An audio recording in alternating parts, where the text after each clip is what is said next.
4, follow traffic, clear visual approach, runway 4 right, maintain 17, John Austin, 5 mile final. 17 until 5 out. The importance of effective leadership in a small flight operation. From the National Business Aviation Association, this is Flight Plan, brought to you by Aviation, formerly ATP.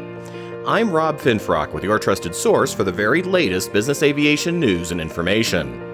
Small Part 91 flight departments face the same challenges as their larger fractional and Part 135 counterparts, but they typically do so with far fewer personnel and resources. That can make it even more critical that the leader of the operation, along with those who lead from their positions, step up to create a safe professional environment.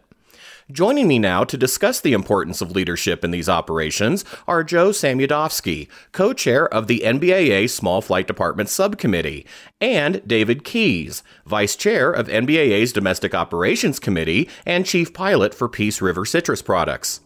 Dave, why is leadership so important in a smaller flight operation that might have just a few staff members?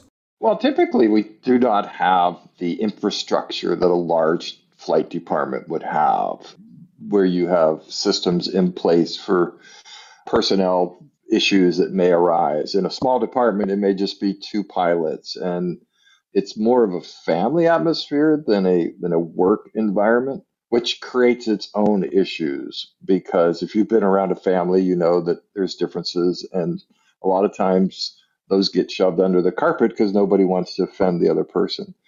But I think as a leader in a small department, it's dependent on you to take the temperature of how you and your other pilot are getting along. And if there's issues, try and raise those so that it's an environment where they could speak. And if you need to, seek out some assistance in that. I think it's a bigger challenge than, say, a director who's got a larger department that has a chief pilots or other people that'll help manage the people. Joe, Dave noted that smaller operations can feel more like a family, which definitely has its benefits, but I'd imagine that also creates challenges when it comes time for a leader to enforce a new directive or policy, or even discipline an employee. Yes, it certainly can present a challenge. However, the leader's attitude really sets the tone of the flight department, and that can translate into the culture and dictates, what type of a culture the flight department has. With the leader's attitude, come with it from a positive attitude, willing to accept input and listen and ask questions and have a sense of humility.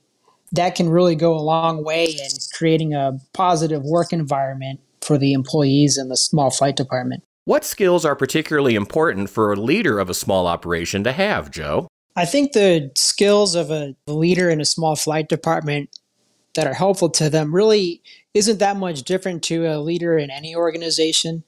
Being an effective communicator, being someone that carries a lot of integrity, discipline, and transparency, respect for others is really important. But all of that, I think, stems from owning the leadership position and really owning their role in leading the flight department, realizing that the way they act and treat others is going to be a reflection of the overall success of the flight department. Too many times in the past, the person who's risen to the leadership level thinks that they're, how would I put this politely, they're poopy doesn't stinky. And so they become autocratic, and the person that's working with them has no say-so into what's happening, or they block the line of communications to the boss or the C-suite or whoever, and all information must pass through them. And that just creates a hostile work environment. And what I encourage small department managers to create a team. And say, look, our goal is to provide safe, efficient, quality transportation for the boss. Let's do it together. If you have an idea, let's pass it on. And I always tell in my departments, I tell my principal, you can ask either one of us a question, and if I'm not available, my other pilot can answer it, and I'll support it 100%. So create that cooperative environment goes so much further than this autocratic, everything has to flow through me, I'm controlling all the conversation, I'm controlling everything. right off the bat, you've created a hostile environment, and the other pilot's going to be looking to get out of there at some point or undermine the operation because they feel they have no voice in it. So I think it's really looking in the mirror and deciding what type of environment have you created from the get-go. And then after that, it's listening more than talking. Listen to what they have to say. If they show up and they're mopey or something's going on, feel free to say, "Hey, is everything okay? Is there something we need to know about or talk about?" Maybe something personal going on in their life or something that they could share. And you can help determine, okay, well, why don't you maybe not fly this trip? We'll get a contractor today. Setting the tone and listening are the highest qualities that a leader could have.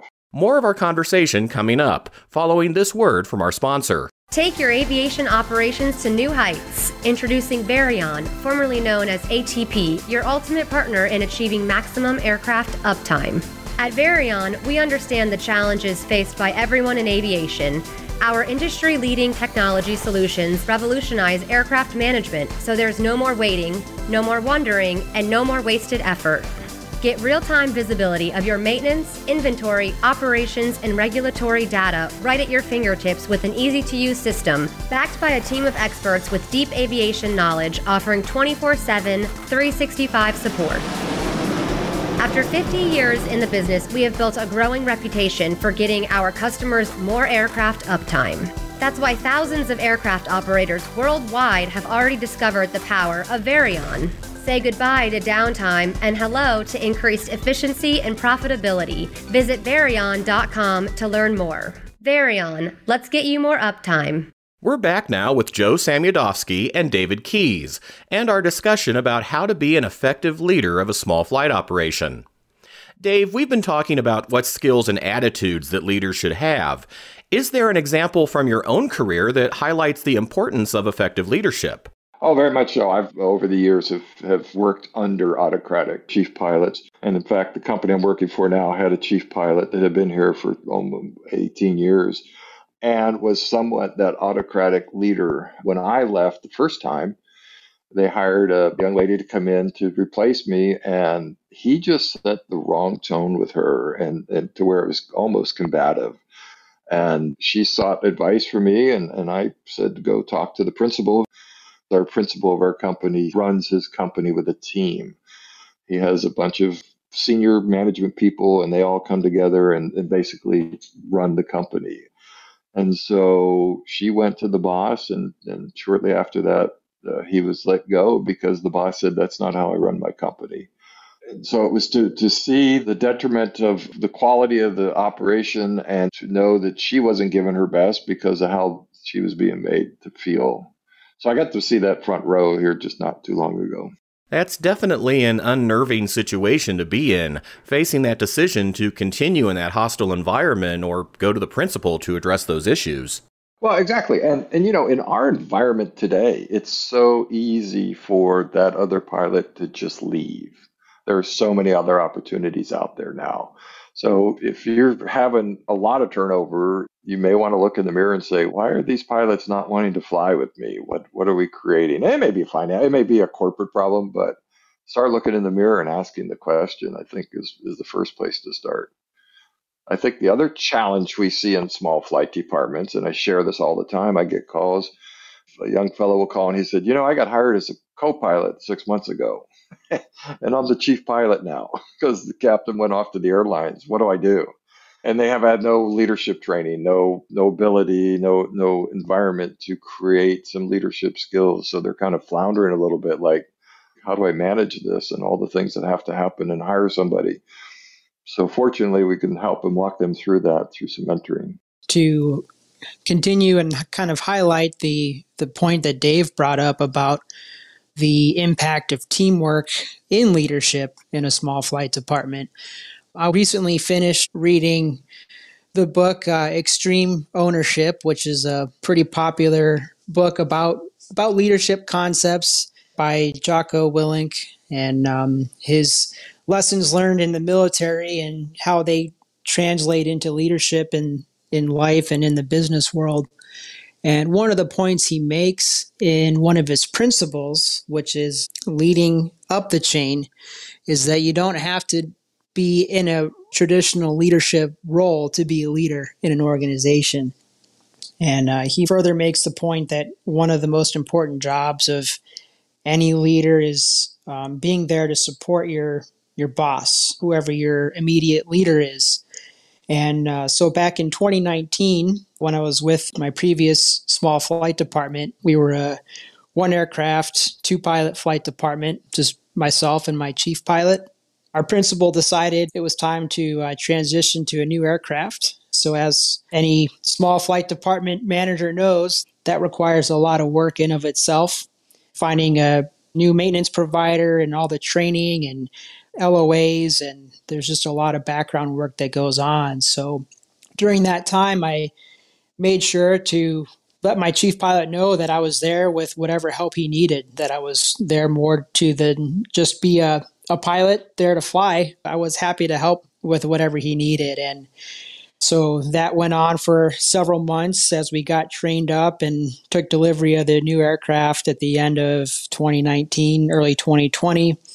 And then as everyone knows, just a few months later, we entered into the COVID pandemic, which presented a whole new set of challenges. So again, I made sure that my chief pilot was aware that I was there to help and navigate that new set of obstacles. And so I like to think that coming at it from a teamwork perspective, for me, highlighted the point that anybody in the flight department can be a leader. It doesn't have to be the person that holds the actual leadership as a department manager or chief pilot.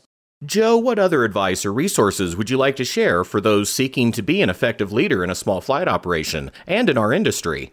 I would recommend getting out there and getting involved. There's regional groups. There's also resources through the MBAA's professional development programs. There's leadership courses and lots of ways to connect with others in similar situations and similar roles, because any challenge that you might be facing as a small flight department leader, you're most likely not alone in. And having others there that are in similar situations can be very helpful to just kind of soundboard one another and solicit feedback on how to handle whatever challenges that they're facing. Dave, how about you? I agree that the conversation with your peers is going to be a great stepping stone.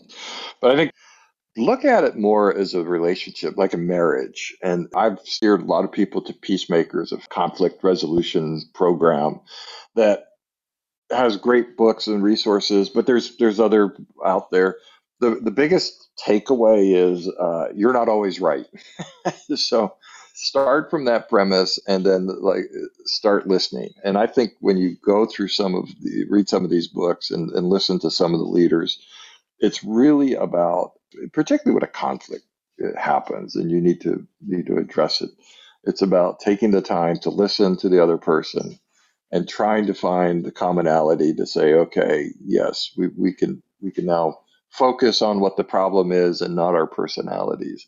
If you can do that, you're going to go a long way in being a strong leader and building a really safe environment to work in. When you, as a leader, get involved in activities outside of your flight department, such as participating in a regional group, participating in the MBAA programs or a committee work, you're going to pick up how other flight managers operate. And I think that's the other key ingredient, that don't be in a silo, because a lot of small departments fly out of a small airport and they may not have other operators around them that they can bounce ideas or talk to them about situations. So the bigger community is a great resource where we can share. We have older pilots that have been around operating flight departments for a long time. We're all willing in this industry. We're all willing to share our expertise or our knowledge or our experiences, and you can draw on that. Growing up as a pilot, I always learned so much more what I used to call hangar talk, hanging around the airport and listening to some of the older pilots share their experiences. And so what a great resource we have just by the association itself. So get plugged in, don't feel isolated, and get support. One other thing that comes to mind as an important element to the discussion on leadership, I think, is mentorship. I think that's really important, both for those that are currently in leadership positions and then those that are maybe stepping into their first experience in business aviation. I am thankful to have had many mentors over the year, and I think it's a great way to be able to both give back for those that have been involved in the industry for a while and be able to pass on some of that leadership experience, and also for those entering business aviation possibly for the first time, it's a great way to learn from others who've had that leadership experience. Leadership in a small flight operation will also be in focus during the upcoming Small Operator Symposium, taking place Monday afternoon, October 16th, ahead of the start of NBAA's Business Aviation Convention and Exhibition in Las Vegas, Nevada. Learn more about the symposium and the show at nbaa.org/BACE. That's BACE. This is an important topic, so an upcoming episode of Flight Plan will also examine another critical safety concern in small flight operations, so be sure to check out that episode as well. And that's the latest from the National Business Aviation Association. Remember, you can subscribe to all Flight Plan episodes at Apple Podcasts, Google Podcasts, and Spotify, or wherever you find your favorite podcast, including by asking your virtual assistant or connected device.